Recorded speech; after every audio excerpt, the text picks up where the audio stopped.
The first time I saw him, I remember thinking, men like that don't look at women like me. His name was Daniel, and within a week, he'd learned my coffee order, my sister's name, the exact way I like to be listened to. It felt like being seen for the first time in my life. He texted good morning before my alarm, flowers at work just because. He remembered everything. My friends said I glowed. My mother said she'd never seen me so happy. 3 months in, he told me he'd never felt this way about anyone, that I was different, that I was the one. And I believed him. Why wouldn't I? Everything he did proved it. But here's what I know now that I didn't know then. What felt like love was actually a strategy. It's called love bombing, and by the time you notice it, you're already in too deep. He moved fast. "Move in with me," he said. "Why waste time when you know?" 6 weeks later, I said yes to forever. A ring, a rooftop, the whole fairy tale. Everyone cried. Everyone said we were perfect.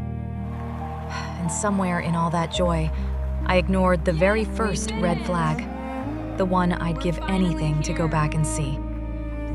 When my best friend hugged me and whispered, "Are you sure?" He was watching, and he didn't like it. That night, he asked me why she felt the need to say that. It was the first time his voice ever changed. It started so small, I couldn't even call it a problem. "You're wearing that?" he'd say, with a little laugh. So I'd change and tell myself he was just honest. He didn't like my friends. Too loud, too negative, too much of a bad influence. So slowly, without deciding to, I stopped seeing them. That's how isolation works. Nobody kidnaps you. You just drift, until one day, it's only him. Then came the money. "Let me handle it," he said. "You've got enough stress." It sounded like love. It was control wearing love's clothes. I asked him a simple question about our account. "Can I just see the statement?" And he said, "Why? Don't you trust me?" Don't you trust me? The 4 words that end every conversation before it starts. I started apologizing for things I didn't do, walking on eggshells in my own home. The man who once texted "good morning" now went silent for days when I upset him. The silence was a punishment, and I'd do anything to make it stop. So I'd apologize, and relief would flood in when he finally smiled again. That relief? That's the trap. Your brain gets addicted to the calm after the storm. It's called intermittent reinforcement, the same thing that makes gambling impossible to quit. Cruelty, then kindness. Cruelty, then kindness, until you can't tell which one is real. I told myself every couple fights that I was too sensitive. That was his word for me. Sensitive. I didn't recognize the woman in the mirror anymore. Quieter, smaller, afraid. My sister called. "You never call back," she said. "Are you okay?" And I lied. "I'm great." Because how do you explain a prison with no bars? A man who's never once raised a hand. That's the thing about covert narcissists. There's no bruise to point to, just the slow erasing of you. He never yelled. He didn't have to. A sigh, a look, wow, okay. And I'd crumble. I lost 15 pounds I didn't have, stopped sleeping. My body knew before my mind would admit it. Your body always knows first. The tight chest, the dread when you hear the key in the door. And then came the night that changed everything. The night I finally saw him clearly. It was nothing. A dinner I'd overcooked. Something that small. But that night, something in him let go of the mask completely. His voice went low and even, worse than any shout.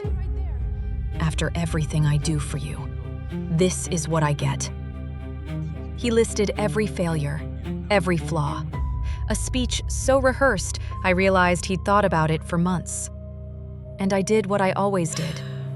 I said sorry. But this time, the word wouldn't fix it. He got close. Close enough that, for the first time, I was genuinely afraid of what came next. And in that fear, something strange happened. The fog just lifted. I looked at him, really looked, and I didn't see the man from the cafe. I saw a stranger. That night, after he fell asleep, I sat on the bathroom floor and did the thing I'd been avoiding. I typed my own life into a search bar. Why am I always apologizing to my husband? And a word I'd never applied to my marriage stared back. Abuse. Not the kind with bruises. The kind that erases you so gently, you thank them while it happens. I read for hours. Every article was a page from my own diary. Love bombing, isolation, gaslighting, the cycle. For the first time in a year, I didn't feel crazy. I felt informed, and that changed everything. I didn't scream. I didn't confront him.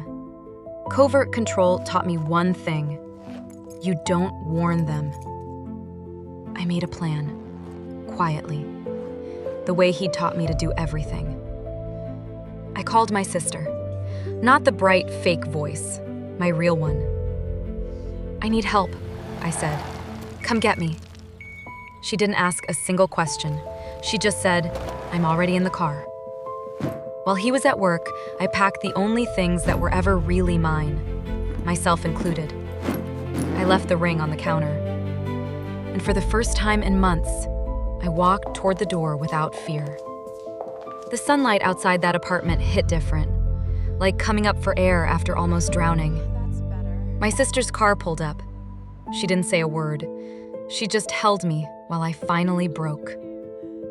The months after weren't a fairy tale either.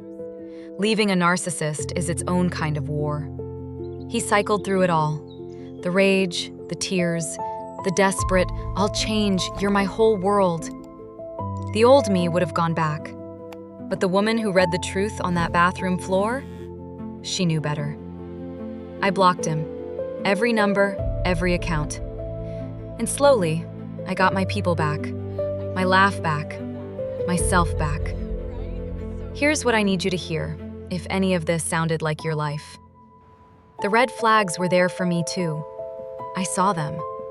I just talked myself out of every single one. Trust the gut you keep talking yourself out of. That quiet voice isn't crazy. It's trying to save you. I didn't see it coming in time, but now you will. If this was your story too, you're not alone, and you're not too late. Subscribe, and let's learn to see it together.